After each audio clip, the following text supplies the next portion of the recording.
Bazując na naszym pobycie oraz przeszukiwaniu internetu przed wycieczką, zebraliśmy przydatne informacje o Zanzibarze.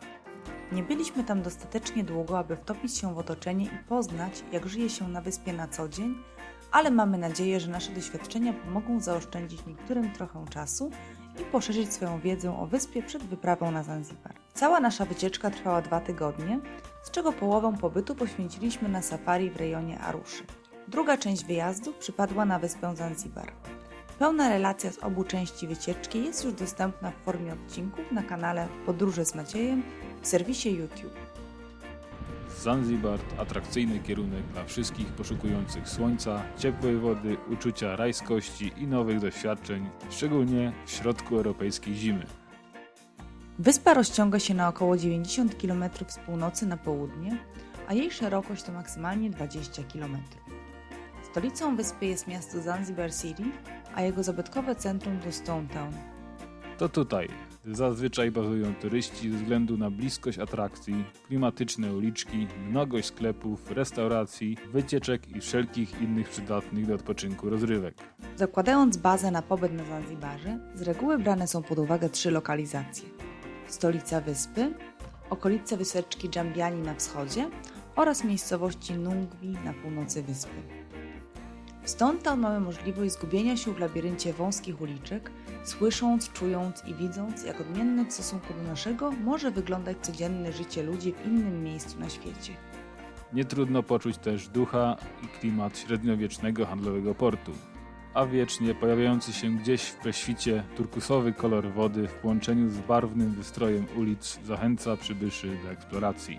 W Stone Town nie brakuje okazji do zrobienia zakupów oraz zobaczenia pamiątek historii, od kościołów poprzez targ niewolników, aż po nocny bazar z jedzeniem. W centrum miasta łatwo jest też zorganizować jednodniową wycieczkę. Przy nabrzeżach jest sporo knajpeczek z tarasami widokowymi, gdzie warto wieczorem spędzić czas podziwiając zachody słońca. Ceny w tego typu miejscach są racjonalne. Z kolei Jambiani i okolice to seria spokojnych wioseczek ciągnących się wzdłuż plaży. Tutaj można lekko odciąć się od hałasu i tłoku miejskiego. Naganiaczy też jest jakby mniej. Czas zwalnia, a człowiek się uspokaja. Wioska żyje własnym życiem, a turystyczne okolice plaży dość dobrze się z tym komponują. Noclegi były tu zdecydowanie tańsze niż na północy wyspy.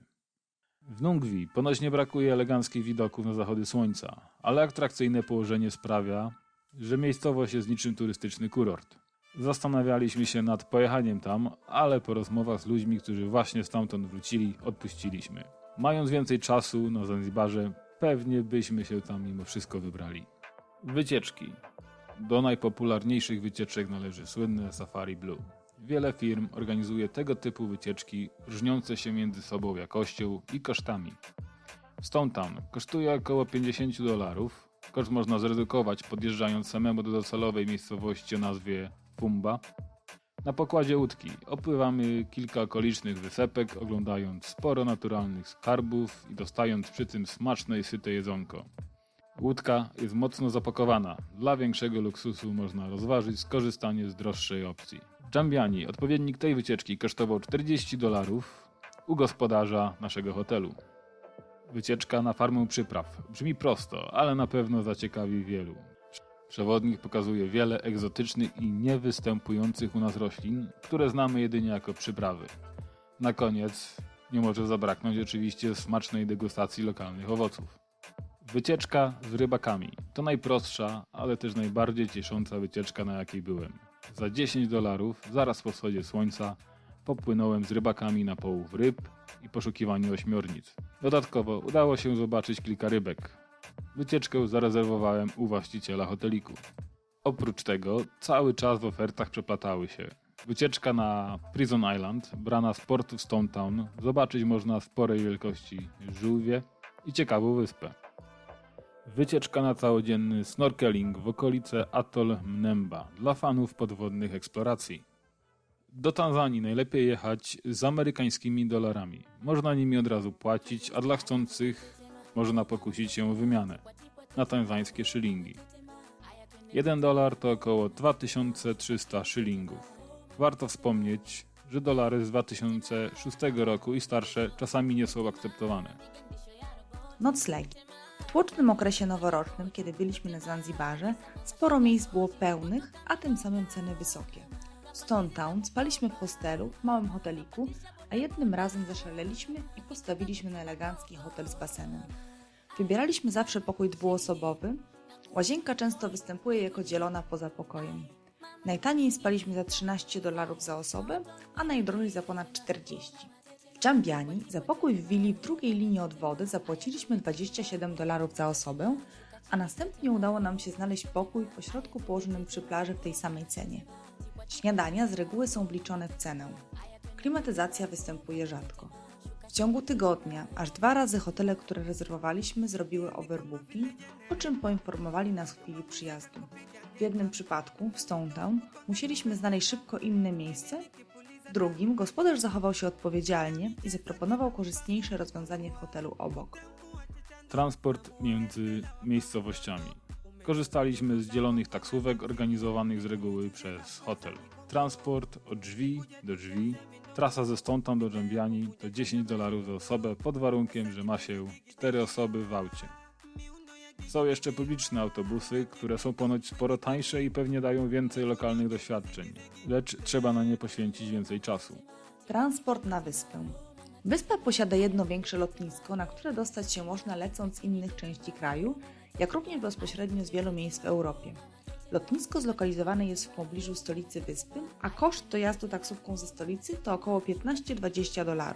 Najpopularniejsze połączenia łączą Zanzibar City z wielkim miastem portowym Dar es Salaam, gdzie widokowa podróż szybkim promem to około 2 godziny. Bilety najbezpieczniej kupić w biurze operatora z wyprzedzeniem. Na ulicach nie zabraknie ofert naganiaczy, trudno jednak powiedzieć, czy godnych zaufania. Lot samolotem trwa około 20 minut. Bezpieczeństwo. Na Zanzibarze wydawać się może, że jest w miarę bezpiecznie. Stone Town oplecione jest siatką licznych kamer monitoringu. Należy być jednak czujnym, gdyż w tłocznych uliczkach wszystkiego można się spodziewać. Na wyspie jest niby spokojnie, ale czuć, że nie zdziwi nikogo, jeżeli coś się wydarzy. Wille hotelowe często ogrodzone są wysokimi murami z ostro zakończonymi elementami. Po ulicach szwenda się sporo straży. Pogoda. W styczniu na Zanzibarze jest dość gorąco i mało chmurek, szczególnie kiedy przyjeżdża się z zimnej Polski. Powstało powiedzenie, że na Zanzibarze można coś porobić 2 godziny po wschodzie słońca i 2 godziny przed zachodem. Warto stać bardzo wcześnie, żeby jak najwięcej skorzystać ze znośnej temperatury. Ubiór. W Stone Town można schować się w cieniu i za bardzo nie ma problemu ze słońcem. W miejscowościach nadmorskich natomiast słońce operuje prawie cały czas. Przyda się nakrycie głowy i sporo kremu do opalania. W wodach jest sporo jeżowców, buty to obowiązek. Warto mieć też ubranie do kąpieli. Telefon. Kartę SIM z internetem kupiliśmy w mieście Arusha przy okazji safari, ale spodziewam się, że na Zanzibarze też można to zorganizować. Tygodniowy pakiet 3 GB internetu to około $5–6. Operator Vodacom okazał się całkiem dobry. Do ceny karty i usług doszło jeszcze $2–3 na łapówki, aby system mógł zadziałać. Na koniec jeszcze kilka złotych rad.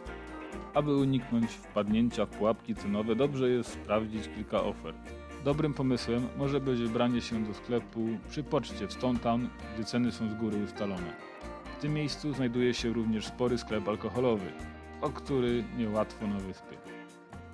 Większe zakupy warto zrobić w Zanzibar City. W małych miejscowościach dostępność produktów jest ograniczona. Jeżeli zamieszkamy w prywatnej, swojskiej willi, to polecam rezerwować wycieczki właśnie tam, szczególnie gdy zostajemy gdzieś na dłużej. Mieliśmy poczucie, że gospodarze podejmujący gości w swoim domu dbają o nich należycie. Każdy przyplażowy hotelik ma w jakiejś formie zorganizowane miejsce do odpoczynku w postaci leżaków i słomiastych parasoli. Nie ma problemu, aby rozgościć się w takim miejscu, kupując przy okazji puwerko w owym lokalu. Należy się przygotować na zmasowane ataki naganiaczy. Oferują oni z reguły coś do sprzedania lub oprowadzenie po okolicy. Aby szybko się ich pozbyć, polecam nie dać im wyczuć, że jest się w danym miejscu nowym oraz ze spokojem i uśmiechem na ustach podziękować. Czasami nadgorliwego człowieka trzeba po prostu zignorować. ciągłe naganiactwo wyzwala w człowieku wiele złych emocji i nieufność pod kątem kontaktu z innymi ludźmi. Warto mieć tego świadomość. Czas na Zanzibarze mija przyjemniej, gdy człowiek nastawi się na nieco powolniejszy tryb życia i mentalne wyluzowanie. Z polskim drygiem i szybkością działania trudno będzie się odnaleźć. Wyspy oblewają bardzo płytkie wody. Jest też spora różnica w poziomie rano i wieczorem. Warto wiedzieć, że w przyplażowej wodzie będziemy się jedynie pluskać.